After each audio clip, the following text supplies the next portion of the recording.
AI के ज़माने में आईटी और नीट की तैयारी कैसे करें? बच्चों को लगता होगा कि गूगल पे क्वेश्चन को टाइप करो, आंसर हमको मिल जाता है। बहुत सारे वेबसाइट्स हैं, क्वेश्चन को टाइप करो, आंसर हमको मिल जाता है। बहुत सारी एआई ओरिएंटेड भी वेबसाइट्स हैं, जैसे चैट जीपीटी, जैसे आपका जेमिनी, जैसे आपका डीप सीक। बहुत सारे वेबसाइट हैं जहाँ पर आप क्वेश्चन को टाइप करो, आंसर हमको वो बता देता है। लगता है, लेकिन क्या ऑथेंटिक आपके आंसर्स हैं या नहीं हैं? क्या उस क्वेश्चन की ऑथेंटिसिटी मेंटेन है या नहीं है? सही है गलत है, उसको कौन जस्टिफाई करेगा या कौन आपको बताएगा कि सही है या गलत है? चलिए देख लेते हैं। एनसीईआरटी का एक छोटा सा क्वेश्चन जो मेरे जहन में आया, जिसको लेकर मैं डिस्कशन करूं, क्योंकि आपका एनसीईआरटी एग्जाम्पलर जो बहुत सारे बच्चे करते हैं, लगभग 25 लाख बच्चे हैं जो नीट की तैयारी करते हैं, सब लगभग लगाते हैं। जो 15 लाख बच्चे नॉर्मली आईआईटी जेईई की तैयारी करते हैं, वो इस क्वेश्चन को करते हैं। लेकिन उसके अंदर भी बहुत सारी गलतियां हैं। ठीक है, पता नहीं कब इंडियन गवर्नमेंट उसे मॉडिफाई करेगी। लगभग सोचिए 25 लाख बच्चे नीट की तैयारी करते हैं, लगभग 15 लाख बच्चे आईटी की तैयारी करते हैं, यही अपने आप में 40 लाख हो गए। और लगभग कुछ ऐसे भी होंगे जो तैयारी नहीं करते होंगे, केवल बोर्ड लेवल पर पढ़ाई करते होंगे, उनको भी 10 लाख मान लें तो 50 लाख डाटा है जो एनसीईआरटी की बुक और एनसीईआरटी एग्जाम्पलर करती है। लेकिन उसमें गलतियां हैं, लेकिन उसे कौन मॉडिफाई करेगा?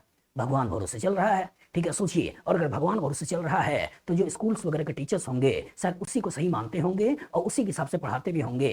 तो इंडियन एजुकेशन कहाँ पे है? भगवान भरोसे। पता नहीं संसार में जो इंडिया में बड़े बड़े लोग हैं, जो पढ़ने लिखने में तेज हैं, जो इसके लिए एक प्रॉपर तरीके से मॉनिटरिंग एजेंसीज भी हैं, वो भी पता नहीं क्या कर रही है।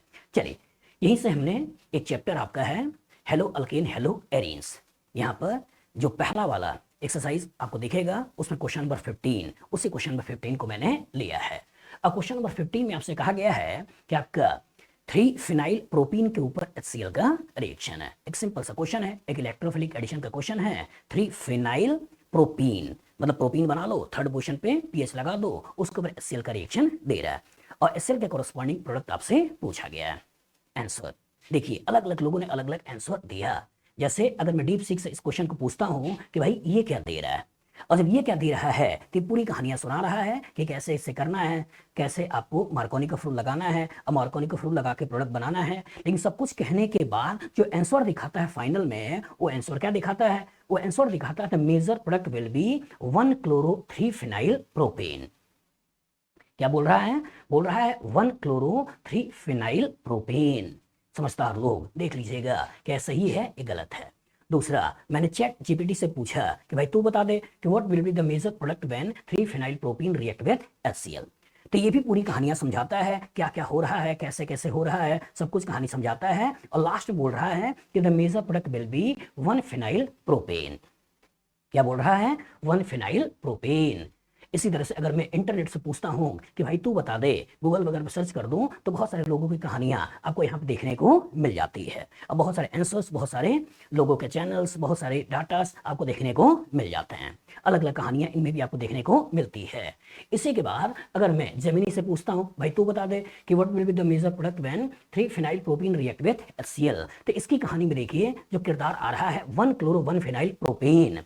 1 क्लोरो 1 फिनाइल प्रोपीन। यहाँ कहानी मार्कोनी का फ्रूट लगा रहा है, लेकिन लैंग्वेज और आंसर कुछ अलग बोल रहे हैं। मैं इसी क्वेश्चन की बात कर रहा था। दे रहा है आपका 3 फिनाइल प्रोपीन, इसके ऊपर HCl का रिएक्शन है। इसके कॉरस्पॉन्डिंग इन 4 ऑप्शन जो बना रखे हैं, वो 4 ऑप्शन कुछ ऐसे है। यहाँ पे बेंजीन में ऑर्थो पोजीशन में Cl लगा रखा है, यहाँ पे एक बार Cl, यहाँ पे आपका H, यहाँ पे आपका H, यहाँ पे आपका Cl और यहाँ पे आपका H और यहाँ पे आपका Cl।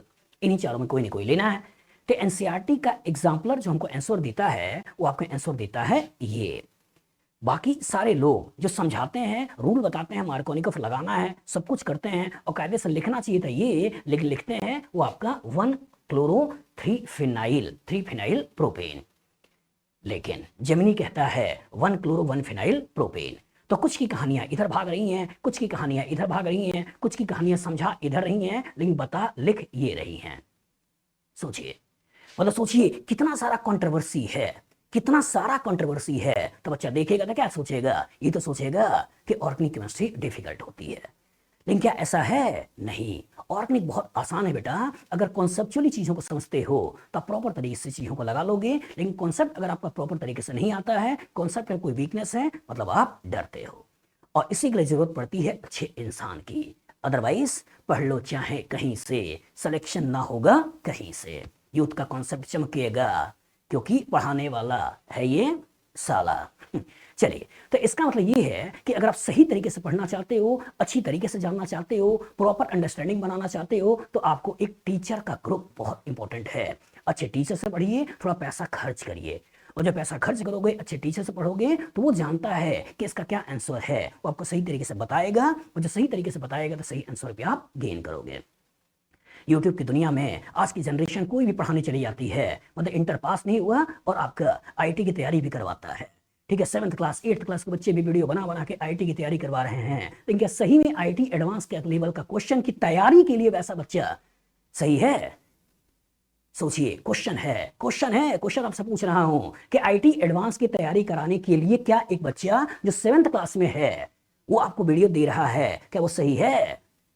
लेकिन अच्छी बात बुरी बात क्या है, आप देखते हो आईटी एडवांस की तैयारी कराने वाला बच्चा जस्ट इंटर से निकला है, ग्रेजुएशन में गया है, हो सकता है ग्रेजुएशन पास भी कर लिया हो, वो आपको पढ़ा रहा है। सही है? सही है? आप पढ़ रहे हो, मजा ले रहे हो कि सिलेक्शन होगा कहीं से, यहीं से। सोचिए सोचिए सोचिए सोचिए, अगर आप पढ़ना चाहते हो और रियल में आईटी एडवांस की तैयारी कर रहे हो और आईटी में जाना चाहते हो, ये मेडिकल एग्जामिनेशन को पास करके मेडिकल कॉलेज में जाना चाहते हो, वहां एक्सपीरियंस मांगता है, एक्सपीरियंस टीचर चाहिए। अगर एक्सपीरियंस टीचर से आप पढ़ रहे हो तब मान के चलिए आपका सिलेक्शन सही हो सकता है और आप सही जगह पर जा सकते हो। सोचिएगा।